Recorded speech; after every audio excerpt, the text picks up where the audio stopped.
Hello, nerds. Welcome to GeekBeast, part of the Geekish Network. This is your daily rundown of geek news from geeks like you. If you're new to our show, we cover the geek news beat and we share our opinions with you. I'm your host, Chuck, and with me we got Randy. Say what's up, Randy.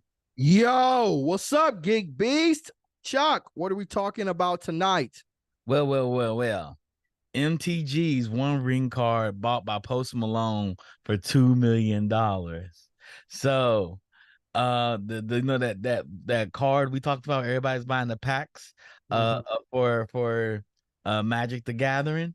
Well, Post Malone came out of nowhere and said, I want that card. I want that One Ring. And here is $2 million to purchase it. A little over a month after its discovery, the One Ring, a one-of-a-kind Magic the Gathering card that is necessity, the rarest ever, has been bought by rapper Post Malone. Post Malone just dropped an album, and it came a distant second to Travis Scott.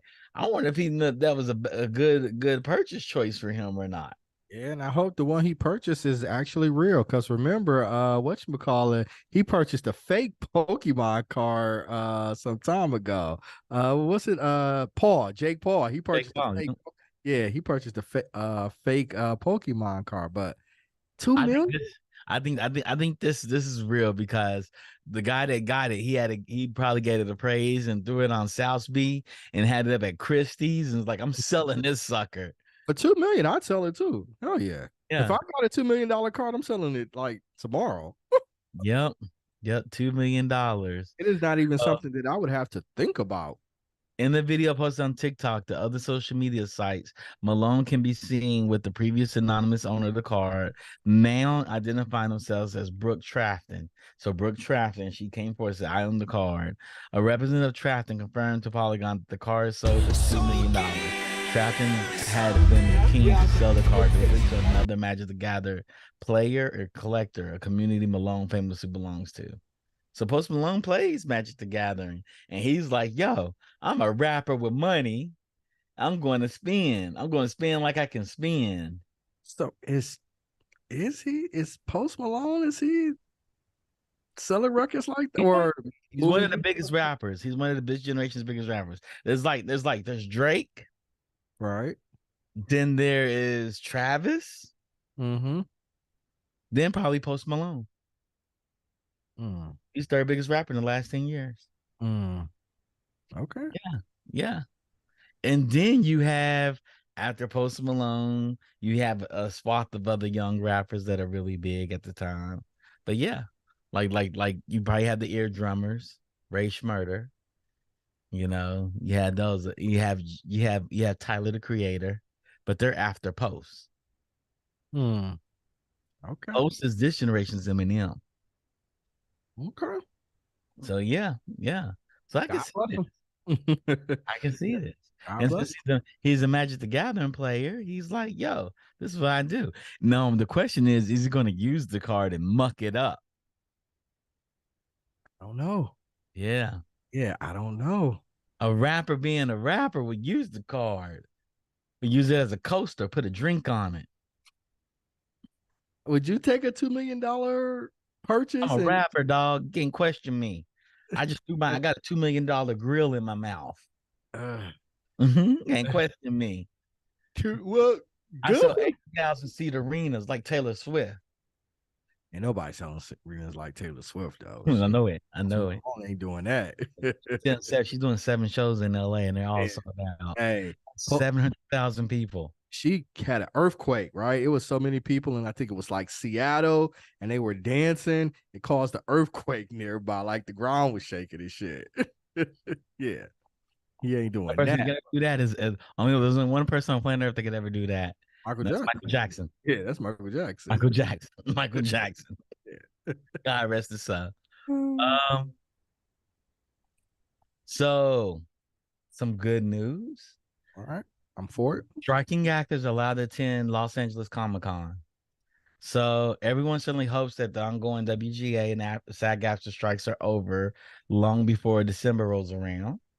But the convention, which takes place in downtown Los Angeles, December 1st through December 3rd, just now it has been working with SAG-AFTRA to make sure it's compliant with all strike guidelines. In What's this the time, difference in between the LA one and San Diego? oh, it's different owners. I guess why, and I guess I'm asking between like SAG or the unions, why would they permit actors to attend LA, not Well, San Diego? AMTA, what is it called? AMTA, the producers union, the producers, Mhm. the studios has just started talking again with the SAG-AFTRA, the union workers. So maybe something came out of that. Maybe the climate's changed. Maybe LA Comic Con petitioned and said, "Hey, we would love for actors to attend our Comic Con. What can we do that's compliant with you all, with them?" Yeah, so that's Or it's San Diego Comic Con was like, we're not going to negotiate. We're going to do whatever the actors want to do. And the guild says they can't talk. We're not going to let them talk. It probably has a lot to do with San Diego Comic Con being so soon right after the strike, Yeah, that the too. start of the strike. Started the strike. So LA Comic Con's in December, so they're probably like, "Hey, we have enough time to work something out." okay. And then they realize, yeah, these actors they need to do something to like get by, and a lot of the con appearances they make a lot of money. Makes money. Yeah. So you know, Yeah, because San Diego was the same week, right? San Diego was the same week that they it voted. was literally like, yeah, it was like Almost literally like a week later. Yeah. Right. So there's probably just wasn't enough time to figure anything out, Yeah, and how they to make just it work. Mm-hmm. make it work. And they just said, "Hey, look, don't go. We're not allowing you to go." Yeah. Yeah. It So, says we work under many contracts and must determine if a company we wish to work for is a struck company. As of now, the union has worked hard to carve our rules for participating in regional fan conventions. So, Okay. for example, Keanu Reeves should be able to show up to Comic Cons and actually hold a table because he has a comic book called Berserk. Mm-hmm. You know, one assumes though, if the strike is still ongoing, none of them will be promoting new material, just themselves and their careers. Okay. You can't promote any of the material that's New material. Just currently. talk to your. You can talk about yourself, maybe past projects, those types of things. I Let's get that. talk about past projects. You can talk Oh, about yourself. You can talk about your ancillary projects, like you have action figures, or if you have comic books, you can talk about those. so sell autographs of your picture. The autograph, It's your not, yeah, stuff like that, right?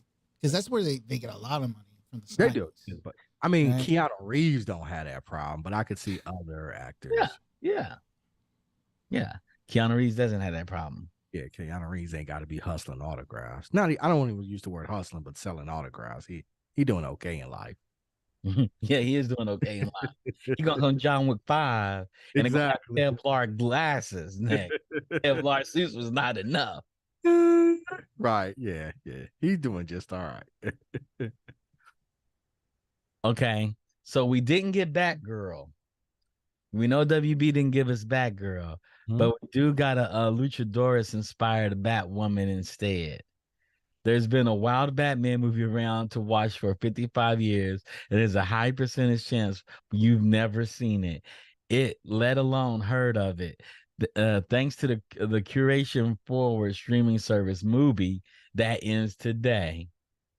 So to coincide with the retrospective of this year's Locarno Film Festival this August, Mubi presents Spectacular Every Day, the mini seasons of Mexican popular cinema, a series that will guide movie lovers through the rich and often overlooked history of Mexican genre cinema.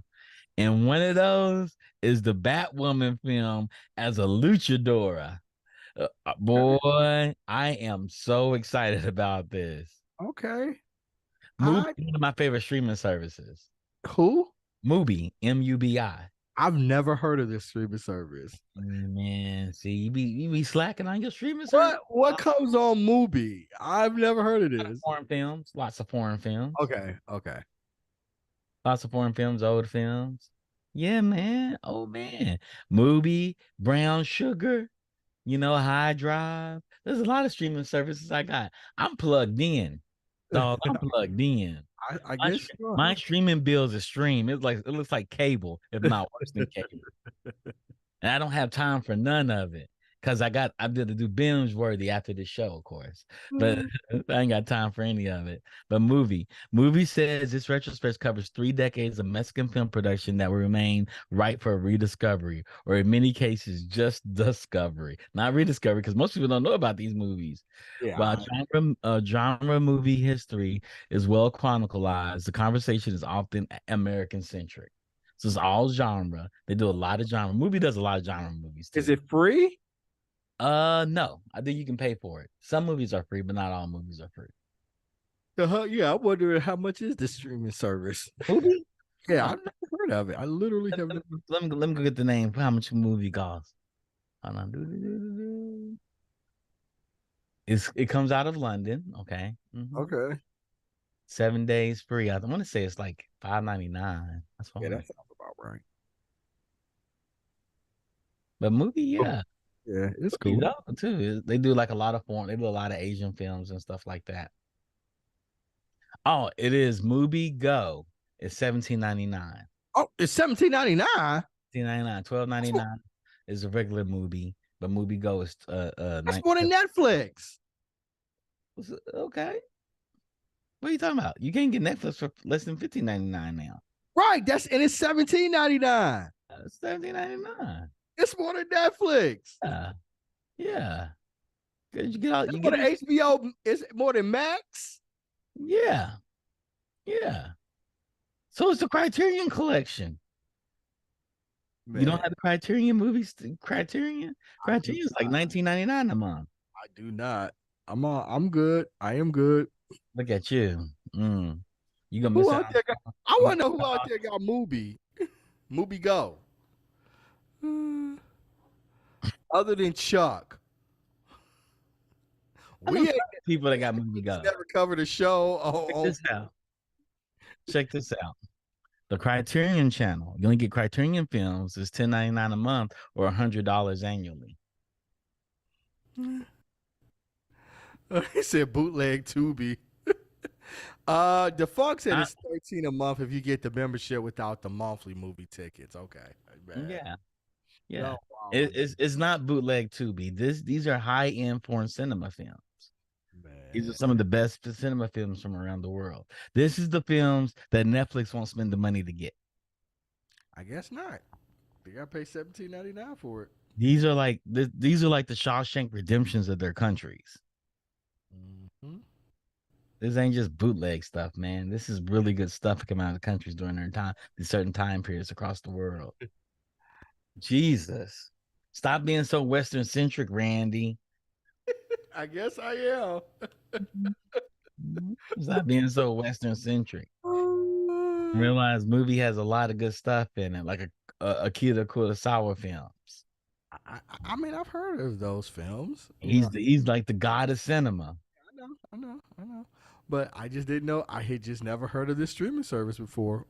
Because you're Eurocentric, Randy. You're American centric. Hold on. You said they're from London, right? They're based in London. Yeah, they're based in London. That's Eurocentric. They're Eurocentric. What are you talking about? The movie selection they have is from all around the world. It's not American based. There's a lot of foreign films. Like there's always Vanilla. They got Black Rain. They got a bunch of films, a bunch of good films. But I'm really spectacular every day. This Mexican luchador film, I'm all about that. I hope they got Nigerian Spider-Man too. Made by those kids. Oh, it's hilarious. Is that a thing? Yes. You never see Nigerian Spider-Man? Oh, it's hilarious. This is hilarious. But I'm unique though, right? I watch all kinds of films. Like I'm curious what people are doing. Like, what are they doing around the world?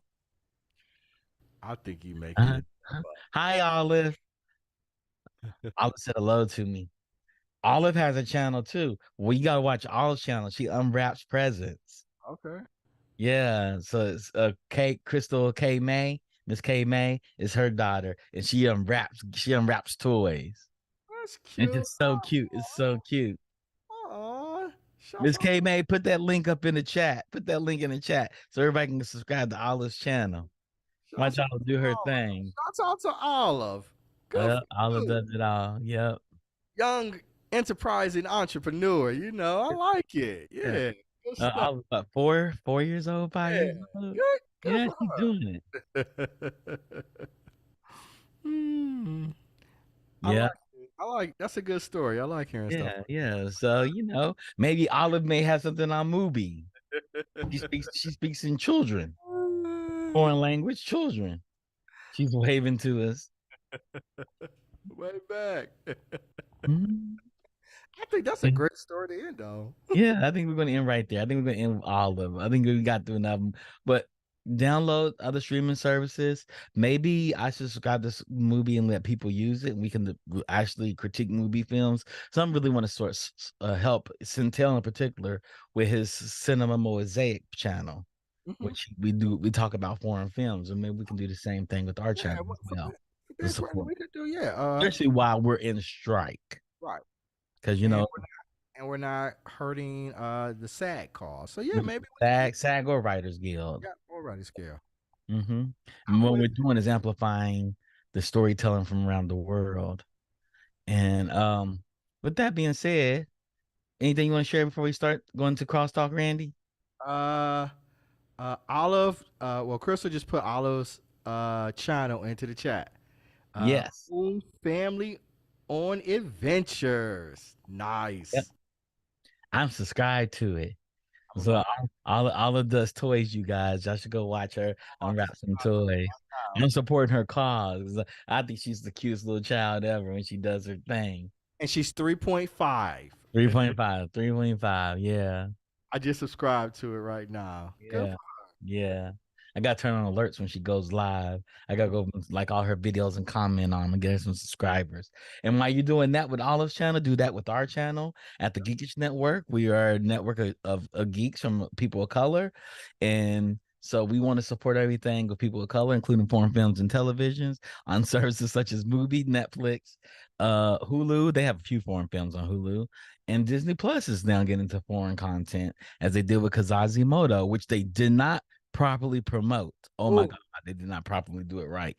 Um, but we want to shout out. We support both SAG-AFTRA and the Writers Guild.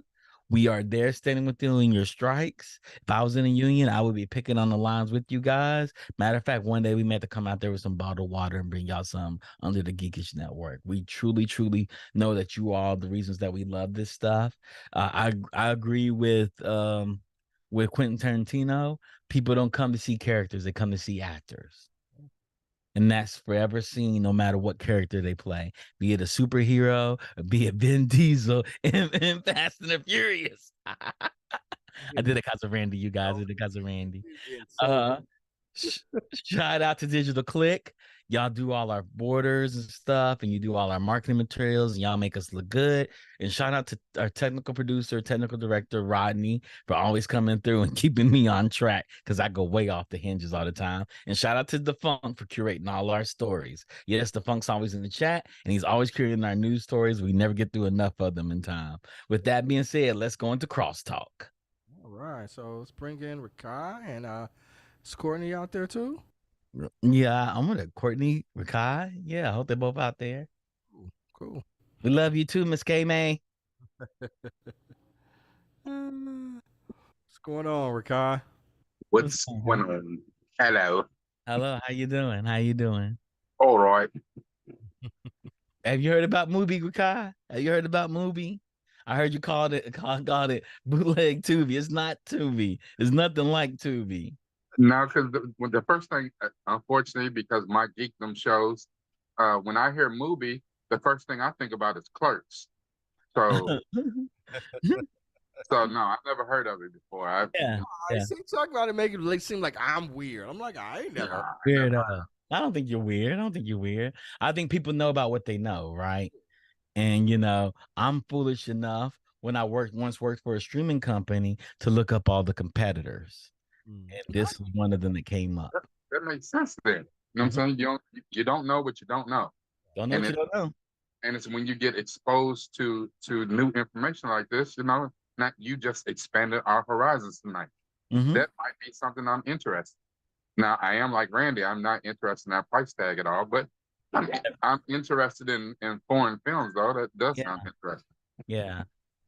that price tag is high, but they bring a lot of films in like from all over Europe that they're not English natural native English speaking films. Hey Courtney, how you doing? I'm good. How are y'all? They got Doing a good. version like Hey, Netflix got the commercials now. They got the commercial version where I can buy a commercial version. can you? Is that available now? It's Is on that Netflix, but I I don't know know. they talked about it. I don't know if they made it available yet. What for Netflix? Yeah, they didn't Yeah, make it you can buy available. the commercial brand. They sell it. They selling Okay, it. okay, okay. What are you talking about? all Uh, The commercial. we're talking about. We're originally talking about Mubi. Have you heard of the streaming service Mubi? At all? Mm, vaguely, but I don't know what it is. It's a streaming service that focuses on foreign films. Oh, A lot okay. of. So they're actually way they they actually described it says that all the foreign, that's where they give all the Shawshank Redemptions of foreign films, stuff the like that. uh, Yeah, the stuff that Netflix won't license. yeah, stuff like Okay. that. So to be like a film from Turkey, like their version of Shawshank Redemption from all the wars they've been through, for example. For example. So that's what movie does. I mean, so they do a lot of different foreign films. They're not the Criterion collection, where the Criterion collection is a curated collection of films for certain reasons, right? So this is like, hey, we have a place for you. I know tons of people that love movie. A lot of foreign film festivals, a lot of the festival heads and people that look for films, they have movie accounts. Okay. So I have a bunch of friends that do foreign film festivals, and they all have movie accounts. They got me involved too. It's So the let me ask you this: mm-hmm. if you were an American filmmaker, but you are indie, you're working on no budget, can you submit stuff and it be Yes. on movie, or is it just from everywhere else but us? You can submit it. You can submit it on movie. Okay. Submit it on movie. Like a City of God, for example, is on movie. I think Well, City of God was a great movie, and I've seen As it. it should they have be. they have a lot of great movies. It's like the Criterion collection of foreign films. Okay. So like a movie like Parasite should have been on movie. It could be on movie as well. They would pick it up. Yeah, that was excellent. They they go to the Venice Film Festival, Cannes, and they go to like Sundance and all Is it the film festivals. television shows too, or is it just movies? I think it's just movies. I think they focus on theatrical release of movies. Like Criterion doesn't go into television either. It's all movies there. But Criterion though is pulling from 100 years of cinema. You know what I'm saying? Like, Mm-hmm. Movie may have a couple of mini series, but they're not doing like Yellowstone, for example, an ongoing series. season 5. They're not doing that, but something similar. Courtney, how was San Diego Comic-Con for you? We didn't It have was good. It was good. It was different, because there weren't a whole lot of panels. I went to 2 panels, and it was just different. I did a lot of the activations. Okay. Did you do any activations, Chuck? I did. Which ones did you do? I did the Hulu the animation activation. Oh yeah, Animayhem. I went through the lodge. Yeah, I did that one. I got a press pass, so I was walking around. You got a press pass? I was walking with somebody that had a press pass, and we got into. Oh, okay. So I was like, you need to hook us up, Chuck. Those lines were murder. We were like, yeah. Oh. He was soft. He was gentle about it too. It was Neeson, you guys. And Neeson was like, can I get in here because I'm pressed? They were like, no. I said, what do you mean? We're pressed. And Neeson was like, you don't have to be like this. No, Neeson. We're pressed. They got to let us in. The next the person that ran the activation come over, sorry about that, guys. We're black too. I'm like, I was going to pull a black card every time I saw them. They were going to let us in. the press night to do everything is Wednesday. But then, you can get press and get in whenever they want. Yeah. But like, you can go Wednesday and get special stuff like that, like nobody's getting. Like the interview with the vampire. If you had gone Wednesday night, y'all got beignets. Oh man, I could got. They didn't do beignets any other damn day, and I was like, "Where the beignets?" And they were like, "Oh no, the Geekish Network is doing. Ain't that right, Rodney? Ain't that right, Rodney? We're going next year." I was like, I was like, I came for a beignet. And they were like, yeah, no, that was just for Wednesday. I was like, Yeah. I need a press pass. Dang. But that one was probably my favorite. Like I did like the Lodge. The Yeah. Lodge is the only one that I didn't have a reservation for. Paramount's the only place they showed up. Paramount, yeah, because like Jurassic Park, everybody waited in that Jurassic Park line, and all it was a photo op. No, I'm not doing that. I'm not I doing was like, Once I found out about that, not that I was ever considering it, because I was mad that it sold out in all I wanted was 4 seconds. It opened at 9 a.m. and by 9 a.m. and 4 seconds, it was sold out. That's everything. Y'all, for those of us that have not had the good fortune to go to Comic-Con yet, what is the activation? Yeah. Okay. Okay. Okay. I'm sorry. I have no idea. So each a lot of the big networks put together this kind of like an event where it's like you can play or you can interact with actors who are portraying characters from your show. They put up sets, costumes. It is basically like a little theater production. And you go through, and either sometimes with, like, let's say Amazon usually shows up and shows out. Like they had a Jack Ryan event where they literally took over an entire parking lot and turned it into Baghdad. They had like a bazaar where you could like negotiate for things and barter for things. Yeah, people like they set up. They had like a helicopter.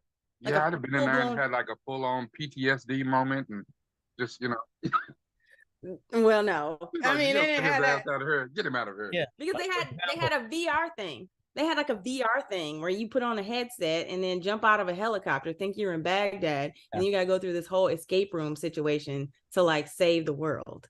That's fly. Yeah. But the lot, Walking Dead one where you get to walk zombie through the Petco Park, and you're running through Petco Park, and zombies are chasing you. Yeah, like the Blade Runner one there. Yep, that's true. They're all 3-4 hours long.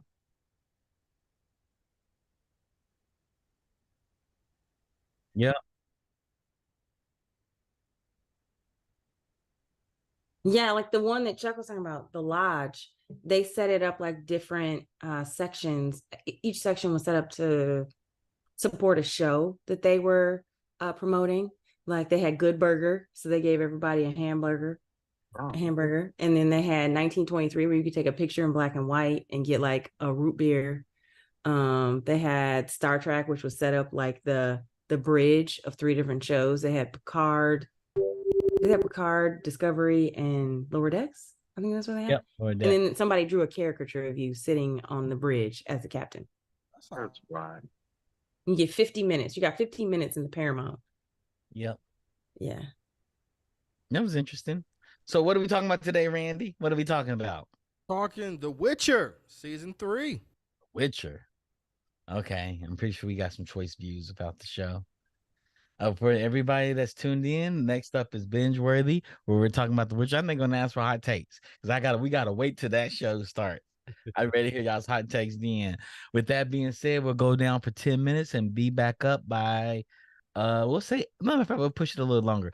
8:30 Pacific Standard Time, 11:30 Eastern Standard Time. And if you're somewhere in between, you figure that out for yourselves. We'll be back on Binge Worthy, where we talk about season 3 of The Witcher. All right. That being said, peace out, people. Okay, bye.